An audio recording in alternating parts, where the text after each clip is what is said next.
Camera action. Good evening, everybody. Welcome to, I don't know which number class, we're learning chapter 14 of Tanya today. I want to begin with a story. It's a bit controversial story, but it brings out a point.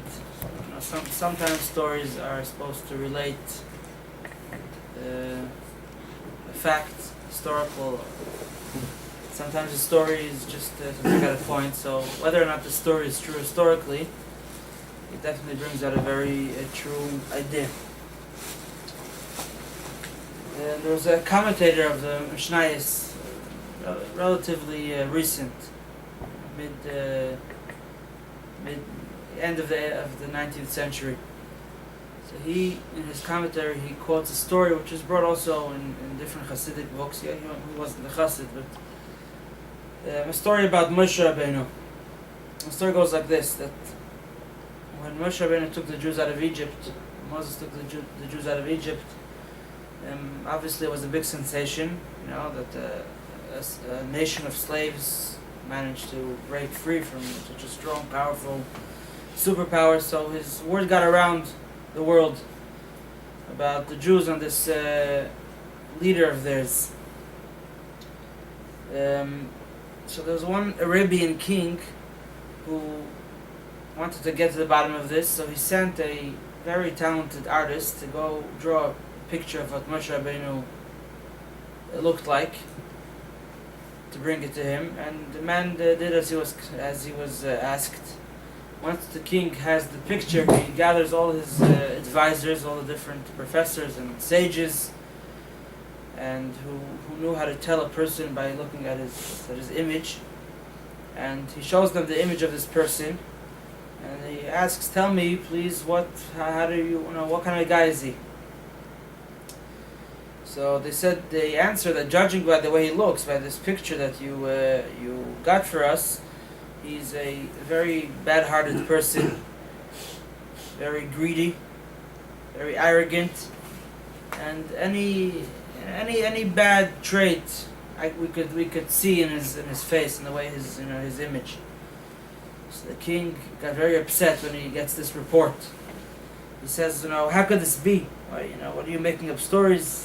This is a famous person, and the whole world knows about him. He's a great man. He's a loving leader, a kind leader of his people. So all the advisors, all these I guess you'd call it psychologists or whatever it was in those days. That's in the writing. So everyone blamed the other one. They said, we don't know. We're just judging by the picture. Maybe the artist didn't make the picture right. And the artist says, no, I made the picture, and if you don't like what they're saying, then probably they're the ones that have it wrong. So the king wanted, like we said, he wanted to get to the bottom of it, so he decided to find out who's right. So now, instead of hiring someone to go make a picture, go make a drawing, he decided to go see him for himself. So he took a whole entourage of soldiers and riders and knights, and he came to the Jewish camp. And when he comes, the first opportunity he got to see the king, the Jewish leader, he sees that the artist did a perfect job. The artist did beyond, above and beyond of what he was expected. The drawing was perfect. So he was really surprised. So he decided to go to the source of the matter. He wanted to talk to Moshe Rabbeinu himself, and he bowed to Moshe, and he told him his whole dilemma. This is what I heard. This is what my advisors say. They're very wise people. And I thought that the picture was wrong, but now we see that the picture was correct. This is what you look like. So what's going on over here? So Moshe told him, no, everyone's right. The artist, did a good job, and the wise men also gave a true prognosis of what I am. But they only judged me by what I look like. And the way I was born, the way I look, really had all these negative traits in me. That's really true. But what the artists couldn't tell is that a person could work on himself, could change himself. So even though my nature, the way I appear to be, and the way anyone who sees a picture of me, sees the way I look, would say that this is the way his image is really brings out someone who has a lot of negative traits in him. But I overcame them, and I managed to control myself and become a much better person than my nature is. So obviously the story is very controversial because, from what we understand, actually, the chief rabbis of Israel, we're talking about Rabbi Mordechai Yaon, Rabbi his name is Shapiro. They visited the Rebbe and they spoke about the story. So the Rebbe rejected the story because it says that Moshe, when he was born, the whole house was filled with light. It seems that Moshe, even before he grew up, even before he became, just as a young baby, he was already full of holiness and goodness. But so that's why historically the story may not be true. But what we could take from the story is that a person may be born, may have a lot of negative character traits, but it's not. It doesn't have to remain that way. He could change himself. He could fix himself. What he definitely could do is not let these traits, besides what's going on inside of him, but definitely not let them control his actions. So we're now about to begin chapter 14, which is talking about the Beinoni. Tanya is a book that's geared for the Beinoni. Beinoni means the man in the middle. We have two types of personalities. We have a tzaddik, a righteous person, who only wants and obviously only does what he should be doing. In the analogy of two kings that are fighting over a city, which is the person. Two kings is the evil inclination and the Yetzer Tov, the inclination towards good. So a tzaddik is someone that good won the battle, and all he wants, everything in him, his city, everything that's in him is focused on goodness. We have on the other end the Rasha, the person who keeps falling and making mistakes, which means that the godly soul and the good side of him doesn't have at least complete control of him, and the fact that there's no complete control means that even the limited control is not a true control, because goodness, if it was good, then it would be only into good. And we have someone in the middle. The person in the middle is, if we judge him by, like these wise men were judging this picture of Moshe Rabbeinu, if we judge him by by his nature, if we would look at what's going on in his heart, all we would see is a lot of dark and ugly desires, a lot of very not good traits.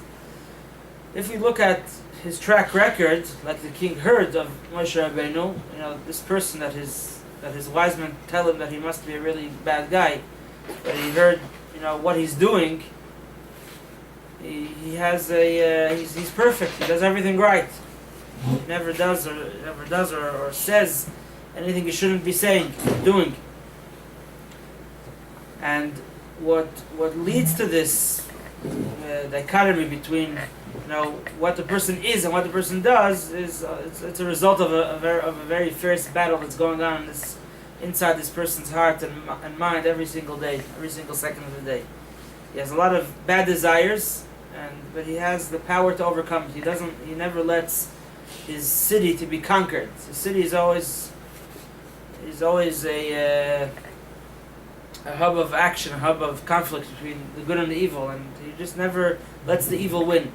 But if you look at what he wants, he's really he's up to a lot of trouble. If you look at what he does, he's doing only what's right. Benoni. And he's called the Benoni. He's the man in the middle. And he's in between. He wants what a Rasha wants, and he does what a tzaddik does.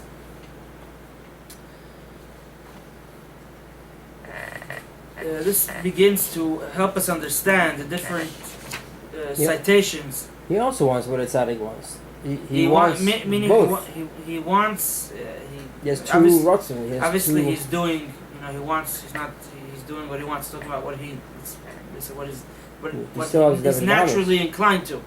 When we're saying want, there's a holy desire in him also. By the Russia too, we just did. Russia in certain areas. He has the Keys too. Just he loses. Right. Yeah, we're talking about the some things we want because we like them, and certain things we want because we understand they're right. Like a person who's watching, who's watching his diet. He wants chocolate cake and he wants ice cream. That's what he naturally wants, and he understands that it's not good for him. So that makes him want to go against his wants and only eat what's healthy. So when we say wants, desires, I mean obviously the natural desires. Tzaddik naturally, that's what excites him. Good things. The Beirani, not necessarily, sometimes, perhaps. We learned about in chapter 13 now when a Beirani prays in the morning, he manages to put his evil to sleep, and then he feels a certain calm, a tranquility, which helps him make it throughout the day till the next morning when he prays again and he again connects to Hashem, and then the bad is put to sleep, but it's not really, it's still there, and it wakes up. When he finishes to pray, the bad wakes up, it springs to action, and he has to keep fighting. So he's a fighter. That's what he does. Obviously, it's not easy to fight the whole time, but you could find, as we're going to learn later on, there's certain ways to enjoy the fight. It doesn't have to be, doesn't have to suffer through life, but he definitely has to struggle the whole time. So we started to explain the different expressions that the Alter Rebbe began. In the first chapter, he was trying to give us a picture of what are Jews divided to, different classes. So we have one place that says be a tzaddik, don't be a rasha. Makes sense. Be righteous, don't be evil. We have another place that says if the whole world tells you you're a tzaddik, be like a rasha in your own eyes. Which seems as a contradiction. Now that we understand what a Beinoni is, we understand exactly what we're talking about. It doesn't say be a rasha, God forbid. It says even if the whole world tells you you're a tzaddik, everyone else judges you by your actions. They don't know of the struggle going on inside you. They know what you do. And they look at you and they look at a tzaddik, they see the same exact thing. You know what's really going on, and you have to always be on guard. So you should know that you're like a rasha, meaning that you have the same personality, have the same desires that a rasha has. The difference is that he acts on it, and you refrain, you control yourself. You use that special tool, that special ability that human beings have, is that they don't have to act on instinct. They could, obviously, but they don't need them. They could curb their instincts, curb their desires. That's a human trait. It's not necessarily holy. We're talking about someone wants to indulge or someone wants to be healthy. Not everyone who wants to be healthy. It's because he wants to serve God. Some people they like we said last week, they like to drink, but the whole day they refrain, and so at night they could have the money at a time. They'll have a good time. It could be equal. It could be both negative desires, but you could control your natural instincts, and a Beinoni knows how to use it. What we're going to learn today in chapter 14 is certain arguments that the Beinoni will tell himself in order to curb those evil desires that keep coming from his heart to his brain. The Yetzer Hara is in control of his heart. The heart means what I naturally am drawn towards. That's my heart. And the Beinoni's heart, he has the same heart as a rasha. We're talking about what the Alter Rebbe called the garments, the expressions of the soul, the thought, speech, and action. That's already in control of the Beinoni, is in control of himself, of what he actually allows himself to do or not to do, and obviously with God's help. God is the third judge that decides. You have two judges. The Yetzer Tov is one judge, and the Yetzer Hara is another judge. And when you have, what do you call it, a balanced court, is that how you say it? Oh, like it's equal? Yeah, 50-50. Yeah, so you need to elect a ninth justice, right? So you could decide. Hang jury. Huh? Hang jury. Hanging Hung jury. hung jury or hung court. So you need the third judge. And but the Beinoni, he has the third judge is Hashem that comes to his assistance. So that's what it means that the Beinoni is judged by the Yetzer Hara. Not that the Beinoni is controlled by the Yetzer Hara. He's in control of himself. He has these two voices in him, and he chooses to follow the majority, which is God and the Yetzer Tov.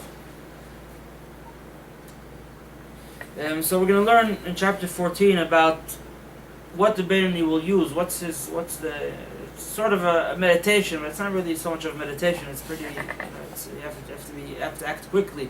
But it's an argument that you could use to be in control. Just like a person who really wants a chocolate cake, but he knows that it's not good for him, he has to tell himself something when he's presented with a chocolate cake to keep himself away from it. Something like, it's not healthy. A diabetic, he's going to tell himself, you're going to eat a chocolate cake, you're going to end up in the hospital, or God forbid, or if it's someone who's just trying to lose weight, so you're going to eat a chocolate cake. That hour of exercise you did this morning is all going to go to waste. It's not good for you. That's the argument. The Beinoni has a special argument. But before we get into that argument, the Alter Rebbe is going to tell us a very important rule. If a person is going to come and tell himself, okay, no, I'm giving up, a Beinoni is too hard. He says, a Beinoni, you don't have to be born a Beinoni. A Beinoni is not something that you're born. A Beinoni is, actually you are. You don't have to be special. A tzaddik has a special soul. Not everyone could make it there. Some people, they're born with extra wisdom. Some people are born with different talents. Not everyone could be a singer, not everyone could be a musician, not everyone could be a physicist, but everyone has enough brains to make it in life to a certain extent. The Gemara tells us of an interesting exchange between one of the sages of the Mishnah, I forgot his name now, with a simple Jew who didn't make time to study Torah. They told him, why aren't you studying Torah? So he says, I was born into a poor family. He was a fisherman, and my father never taught me, so I don't feel that it's my fault. It would be a great thing, but I can't. So he told him, tell me, who taught you how to make those nets, how to weave those nets that you catch the fish? So what do you mean? This is my parnasa. I learned it. So he says you have to have the same approach to Torah. That you say, how's it go? Necessity is the mother of invention. Alright? So to be a tzaddik, you don't have to be a tzaddik in order to be a good Jew. A good Jew doesn't mean a Jew who wants only good things. A good Jew means a Jew who does good things. Doing what's right is a necessity. And if that's an obligation that every single Jew has, every single Jew is expected to do, to follow the Torah and mitzvahs, to follow Jewish law, to do everything that he should be doing, that's a necessity. And you'll figure it out. You'll work hard. Being a Beinoni, being able to curb your desires, in this case we're talking about desires to do things that are not right, and to overcome laziness and apathy, to do what's right. Those are things that are totally in a person's control. We're not asking you to be a holy person. We're asking you to be a decent person, to do what's right. Just like a person, even though he really wants chocolate cake, he could control himself. So anyone, if he wants to do a sin, he could really control himself. About transforming your heart and your desires and becoming a more refined person, you may or may not be able to do it. But that's not what counts. What counts is, what are you doing? Obviously, if a person doesn't follow his instincts, eventually he's going to become a little bit more refined, and the battles will become a little easier to handle. They'll become also battles of, not so much between good and bad. It's going to become battles between good and better. But regardless, the Beinoni opens with the statement that the midah, the character of the Beinoni is something that every human being possesses. Being a Beinoni means exercising self-control. There was never a human being who was created without the ability to control himself. There's many human beings that don't use it. All people don't use it the whole time. Some people don't use it any of the time. But Self-control is all you need to be a Beinoni. You have to obviously know what you have to be doing. You have to study and know what's expected of you, and you have to have self-control. Those are the two ingredients to be a good Jew. To be a holy Jew, you need more power. You need to be gifted. You have to have a special soul to be able to have a love only for what's good and a disgust for anything which is evil. That you need a gift from Hashem. Some people have it, some people don't. But to be a good Jew, to do what's right, all you need is basic knowledge and self-control. And that everyone has. There's no excuse. Just like the fisherman had no excuse that he couldn't learn, because when you needed to feed your family, you learned how to make nets. So if you would understand that Torah is important, is a necessity, it's not just a plus. It's a necessity for your life. You would figure out you would make time to learn. There's a story about Rabbi Salanter, the founder of it's called the Musar movement. Someone once came to him and asked, I have only 10 minutes a day to study Torah. Should I study Gemara or Musar? Musar is like ethics. So he told him, study Musar and you're going to discover you have a lot more than 10 minutes a day to learn. So that's the first opening statement. So the Alter says, being a Beinoni doesn't mean to be holy, to be spiritual, to hate, to be disgusted of evil, to love good. No, Beinoni means to think and say and do what's right. To exercise self-control. That's all it takes.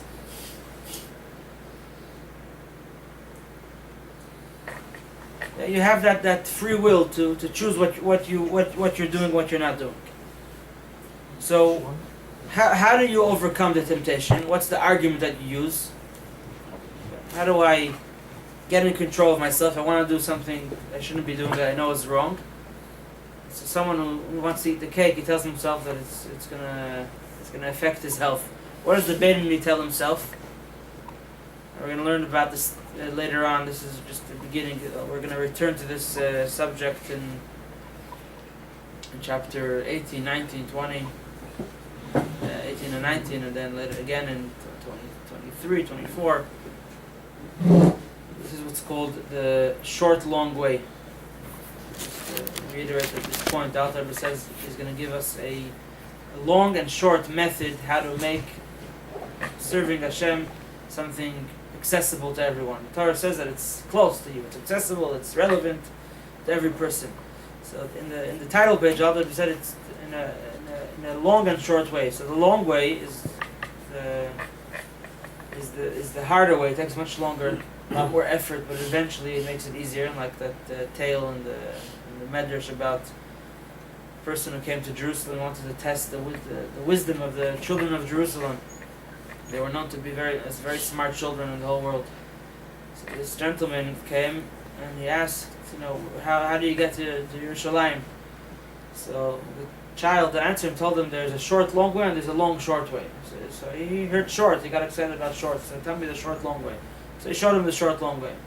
Yeah, in aerial distance it was very close, but it was full of obstacles. And he gave up. He comes back to the road and he tells him what's the long, short way. So he showed him the road. And the road took maybe a few more yards, but it took him there quickly and easily. So the long way is what we're going to learn in the second part of the Tanya, which is about refining yourself, bringing yourself to a point that you're not, that you understand the greatness of Hashem and how materialism is really not the thing. But that takes a lot of meditation, a lot of thought, a lot of soul searching, and it could take many years. It makes things much easier in the long run, and we have to engage in that. But when a person comes to the hospital, suffered a car accident or something, or any situation, first you have to stabilize. So you have to first stabilize, get in control of our life, and when we do that, we could start fixing and bettering ourselves. So that's the short, long way. It's not something that you could use as a way of life, because it's going to be endless struggle, and people can't live through such a tough struggle. But it's there to stabilize the situation and to kick in. I'm going to actually learn over here a little bit about it in this chapter, how a person should try to engage in behaving like a tzaddik, which means getting himself to not only do what's right, also want what's right. Not only do things that he doesn't necessarily want, also want to do what he's doing. But the first the self-control aspect, which is at the end of the day the most important part, is something that we could all do. And the argument that you present to yourself when you're faced with a temptation of any sort, whether it's something which is prohibited, totally forbidden, something not kosher, or even if it's something which is kosher, but it's just certain things are kosher, but in a certain context. If they're kosher, if you're doing it for the right reason, if you're doing it just to indulge, that becomes already not kosher. Although the thing itself, the item or the relationship or that food or whatever it is a kosher thing, it has to be done with the proper intent, that you're doing it for the sake of Hashem. Otherwise, it could just pull you down. So, when you're faced with a challenge, what do you tell yourself? What's the argument that you use with your brain to curb the desire of your heart? So, what the Benoni tells himself, which helps him overcome the temptation and just totally move his mind to focus on other things, is when he says, I don't want to be a Rasha. Rasha means someone who's doing something which God does not want him to do. In other words, someone who's separating himself from God. I don't want to be that person who separates himself from God. I know that this act that my nature is pulling me towards, and my heart really wants me to do now, is an act that's detrimental for my soul. It's going to pull me away from Hashem. And that's something I don't want. And the minute he tells himself further, he says, look, even a simple Jew, a Jew who's not learned, who knows nothing really about his Judaism, knows that that when he's given the option of either bow to the cross, God forbid, or lose your life, he's ready to lose his life. He's ready to give up his life for the sake of God. So he could do that. So for sure I could do it. No one's asking me to kill myself. It's just about a little bit of self-control. So if a simple Jew who knows nothing, his whole life he could be behaving in a sinful way, but when it comes to something which is an obvious spiritual death, it's just about you're leaving the fold. So every Jew, you don't have to be a learned and smart Jew, a knowledgeable Jew to overcome this temptation. So this is actually in essence the same thing. It's just not such a big step. I'm not leaving the fold, but I'm doing something which will separate me from Hashem. I don't want to do that. I don't want to be a Rosh. I don't want to be a person who severs himself from God. God forbid. We know that sins are a separation between us and Hashem. What do I want to do? I want to be connected to God, which means I want my whole soul, my whole being, to be involved only in godly pursuits, only in godly things, and thinking about God and talking about God and doing what God wants. Because I love Hashem, even though Benny doesn't necessarily feel that love, but it's a hidden love that's deep down there. So that's something that the Benny tells himself, and that's how he exercises that power of Moyach Shal to live, that the brain controls the heart. When the brain thinks certain things, it could curb the desires of the heart. When a Jew believes in God, obviously, we're talking about this is someone who wants to do what's right, and he just stops for a moment. He doesn't act on instinct, and he thinks about what this action what the result or the consequence of this action will be. Will it be something that will make me closer to Hashem, connect me to Him, or separate me from Him? When he has that clear, it's much easier to just move on to something else and stay away from this act. Another point that Alter makes over here, which he'll elaborate on later on, is that it says in the Gemara that a person only sins if a spirit of folly overcomes him. What does that mean? Because a Jew naturally, there's a hidden love that a Jew has to God. And as a result of that love, a Jew doesn't want to separate from God. That's how we find that even simple Jews who know nothing about their Yiddishkeit are ready to give their life for Hashem. So why is it that when it comes to doing something which God doesn't want you to do, it doesn't want you to eat this thing or say this thing or look at this thing, and why is it that here you don't care? The answer is you don't realize it's a spirit of folly that overcomes you. And the Benoni says, but I'm using my brain. I don't want to be a fool. I realize what this action means. It means the same thing as going into a church and accepting a faith which is the opposite of the Jewish faith. Just not so, without all the bang, without all the. It's not as obvious, but it's the same thing. You're disobeying the will of God. And Benoni tells himself, I don't want to be separate, and I don't want to be foolish, and think that what I'm doing is not separating me from God.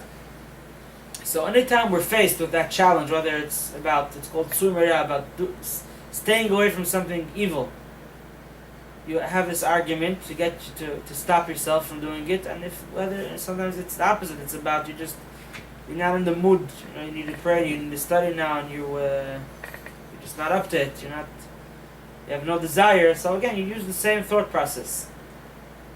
What's happening now is something in me is trying to get me away from doing something right. Will I be foolish enough to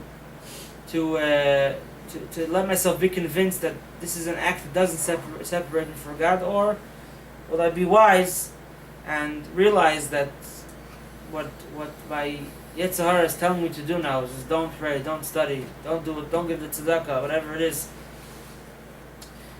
making me is just trying to pull me away from God. So obviously I know what I want. I'm gonna make the right decision.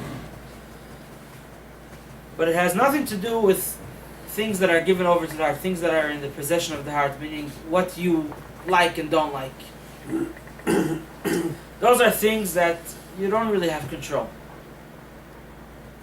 That's the way you're born. And those are things that we're not expecting. Benoni is not convincing himself that he's holding there. He just he just knows he has the ability to control himself, to curb the desires, to not act, or to act against his will, or to not act as his will is. Yeah, this is something to be able to feel that, to feel only the right things. That's a gift that God gives. It's called actually I think we just read it in Parsha 2 weeks ago. Was it? Hashem says it's a service as a gift. There's two types of serving Hashem. There's a service that a Jew is born with, the ability to practice self-control. That's not that everyone gets that. That's part of the human experience. Then there's sometimes that you're given a gift. The gift is to see. It's called Olam Chatir B'Checha, to see your future, the next world, to experience it in your lifetime. And every soul, every Jewish neshama in the afterlife, it only wants the right things. But during our lifetime, we have mixed feelings. We want our godly soul wants these things, and our animal soul wants other things. When the Jew departs from the animal soul, he leaves her behind with the body to rot in the grave, and the soul goes up to heaven. Then there's a true world.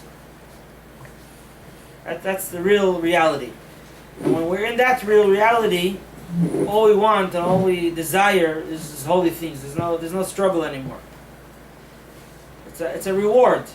So some people have the privilege that they get to see their Olam Haba, their Gan Eden in their lifetime. They get to live that way. To live the same way a soul without a body would live, they get to live that type of life, a soul in a body. Not everyone gets it. It's a gift that God gives to certain people.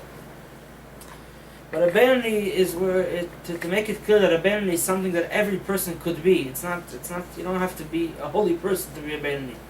The contrary, a Benoni can be someone that deals with the most ugliest temptations. He has he's full of a lot of no good, but he has the ability not to act on it. That's what a Benoni means. That's why it's important to know that a Benoni doesn't mean to change your personality. It means to control your personality, to not let it overcome you. So we could all be a Benoni. It's not. It's kikar velacha. It's close to every single Jew.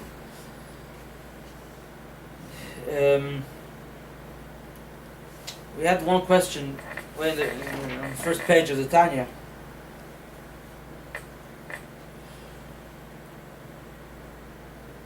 It says that Job, he had a lot of questions. When things worked well for him, everything was okay. But when he started to suffer, he had a lot of different questions. One of the questions that he had was, God, how do you punish people if you created people some as tzaddikim, and you created some people as rishayim? So that was his question. So how could you go and then punish someone who's you created as a rasha? How could you go and punish him? That's how you made him. So the answer to this question is like based on what we studied until now is quite obvious. That when Eve says Barasa Tzadikim, Barasa Rishayim, his complaint was not so much a theological complaint. Because what he meant when he said you created Tzadikim, you created Rishayim, means you created people who have a tendency to be a tzaddik. You gave some people you created with a soul that they could just want the right things.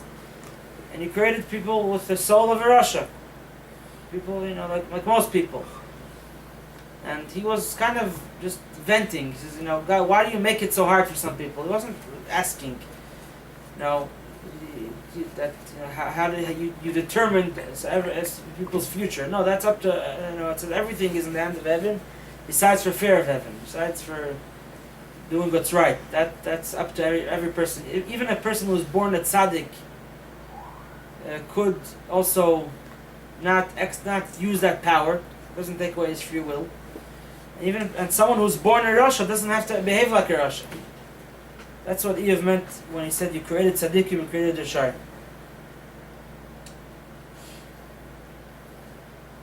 And like we find that the Zohar says that there's different types of Jews that are created. Some are created pious, some are created as prophets. What does it mean? It means that people are created in a way that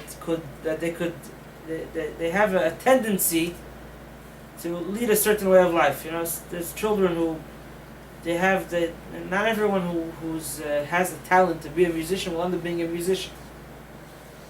So sometimes you meet people that they're wasted talents, because every talent needs to be developed and worked on. But there are people who are created with a certain they're good for a certain in a certain way, and that's what it means that God created a person a tzaddik or the opposite.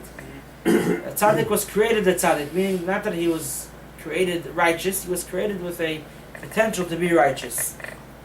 Just like a certain child is created with the potential to be a singer. And if he just exercises and practices, then he'll make it there.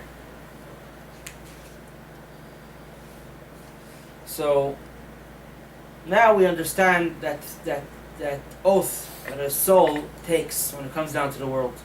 The soul is being sent down to the body right before it comes down to the body, which is the moment of birth. So the soul has to take an oath. It's entering a very special office, a very special job. It has to take an oath. The oath has two parts. First one is be a tzaddik. The second one is don't be a rasha. Which is, if you think about the wording, it's very strange.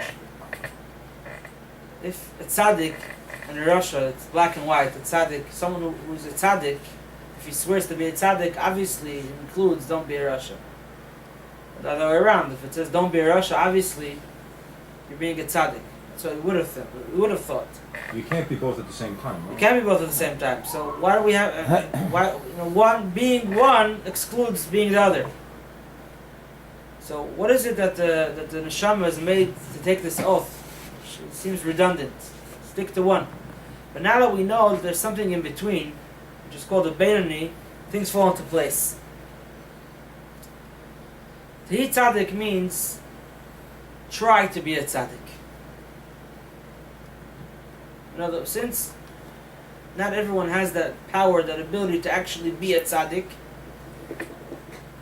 so the oath that we're taking, be a tzaddik, means try to be a tzaddik, meaning try to bring yourself, in addition to fulfilling your second oath, which is don't be a rasha, which we'll get to in a moment, try to also be a tzaddik. Try to make yourself dedicate time to focus and to meditate on the beauty and the greatness of goodness, and on the coarseness, and on how sins and things that are not good are wrong. We want you to try to be a tzaddik. We don't want you to suffer your whole life, to keep struggling. Try to make the struggle easier for yourself. But that's only try. The main part of the oath, don't be a rasha, is something much easier. Because in order not to be a rasha, you don't have to be a tzaddik. For a person not to be a rasha, it's enough to be a beinoni. For a person not to be evil, it's enough not to act. Not to think and say and act in an evil way. That's something that everyone can do. That's the main part of the oath. The second part is be a tzaddik. Try to also rise from the level of a beinoni to the level of a tzaddik. You may or may not be successful. But here I'm asking you to try. That's what God is telling. So I'm making you swear that you're going to try. When it comes to the second part, don't be a rasha, it's very simple. Don't do what the rasha does. And that's something that everyone, that's the main part of the oath that the neshama takes.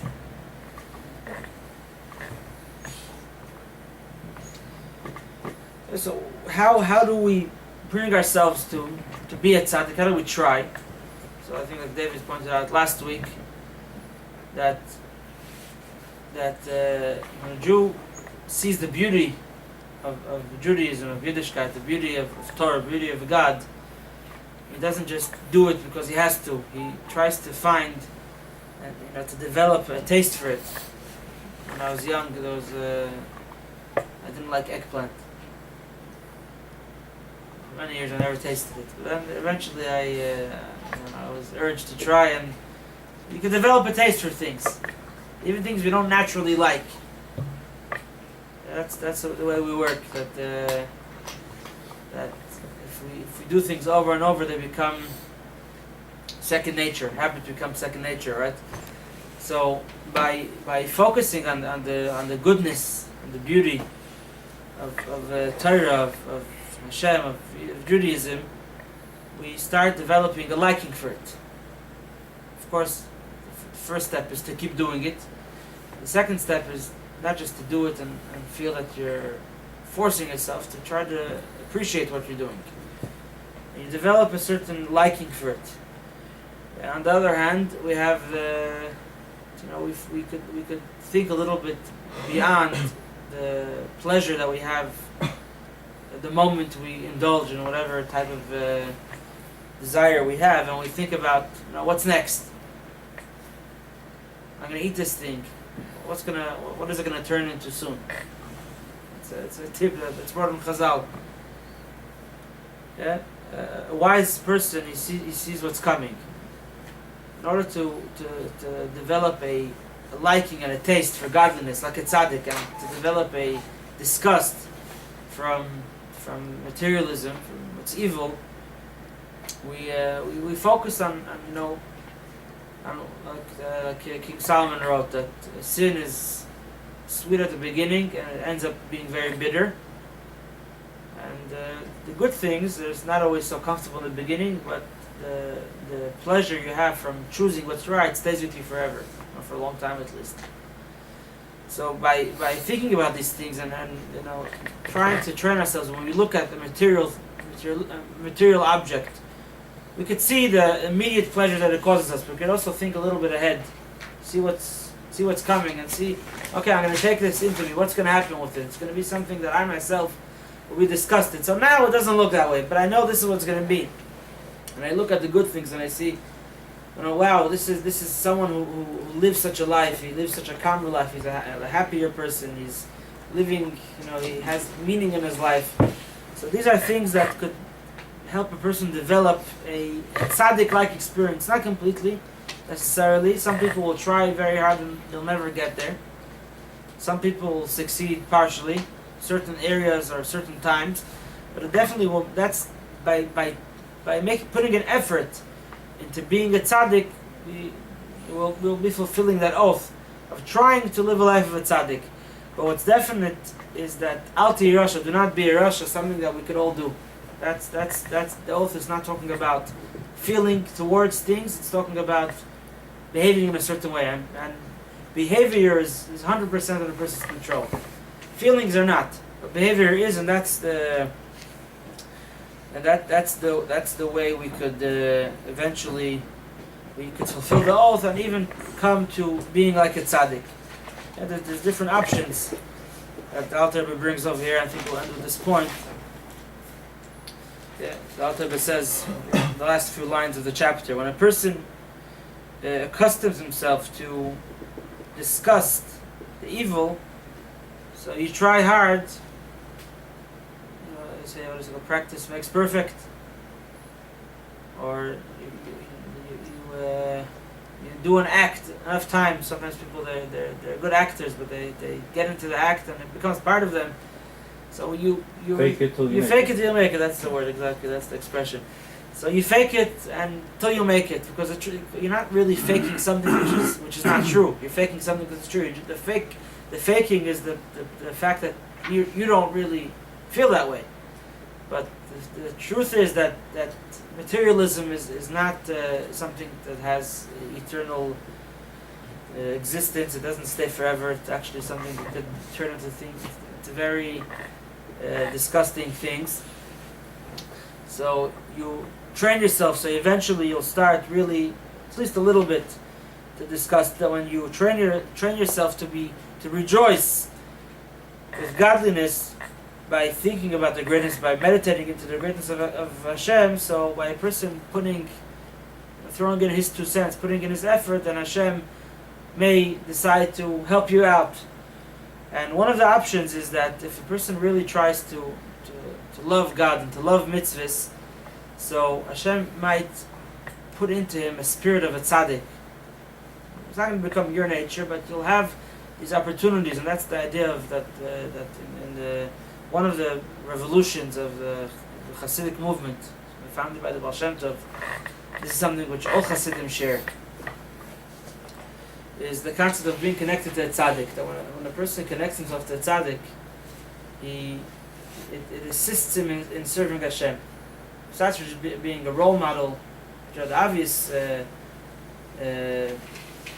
things that you benefit from being around the tzaddik. When a person is around the tzaddik who teaches him how to serve Hashem, and he actually tries it to find joy and pleasure in serving Hashem, many times the spirit of that tzaddik will, it's called in Kabbalistic lingo, tisaber. Ibur is like, Ibur means like pregnancy. It's like in pregnancy there is a fetus who's his own person, who's just growing up inside someone else, his mother. So a person, if he really puts a lot of effort into trying to serve Hashem like a tzaddik, so some people will become tzaddikim. There are those people. The Rebbe tells us that in our generation, close to Mashiach, everyone has that ability. But even before that, what might happen is that even if you won't get your own tzaddik, Hashem will put a soul of a tzaddik into you, just like a fetus grows in his mother, and while he's in you, this spirit. It's not that spooky, by the way. I'm talking about you're not going to start. You're just going to start feeling like a tzaddik feels. Maybe not the whole day, but you'll have that spirit of tzaddik, and that's going to help you serve Hashem. And then you're going to fulfill the oath of be a tzaddik completely. Otherwise, it's going to stay on the level of try to be a tzaddik. But so just to sum up, chapter 14, the takeaways. First of all, being a Beni does not mean which means to be a good Jew, doesn't mean to only want good things. It means to behave in a good way. So being a Beni, takeaway number one is something that everyone could do. It's all about, it takes two ingredients: knowing what to do and practicing self-control. Point number two, how does a Beni, what's his argument that he uses to overcome temptation? Is the knowledge that sin separates him from Hashem, a mitzvah connects him to Hashem. If anyone tells you to separate from God, or that what you're doing doesn't separate you from God, that's just foolishness. So you don't want to be foolish, you don't want to be separate from God, and you want to be close to Him. Another point that we studied over here is that certain people were created in a certain way, a certain tendency. That means to be a tzaddik, but to be a Beni has nothing to do with what you like to do. It has to do with what you could do, how you could behave. And the last point is that we should try also to. We take an oath that has two details: be a tzaddik, do not be a rasha. Be a tzaddik, which seems like a contradiction. The truth is, it's not. Be a tzaddik means try to serve Hashem like a tzaddik. Try to want what you're doing. Try to be really into it. Try to enjoy holiness and dislike the opposite of it. Let's just try. The second part of the oath is do not be a rasha, which being a rasha is about action. Being a tzaddik is about feeling. You have the ability not to be a rasha, definitely, and you take an oath to try to bring yourself to be a tzaddik and to really feel good about mitzvahs and bad about the opposite. And if we try, then many times Hashem will reward us with that feeling, either by making us a tzaddik or at least putting a soul of a tzaddik into us for a limited period.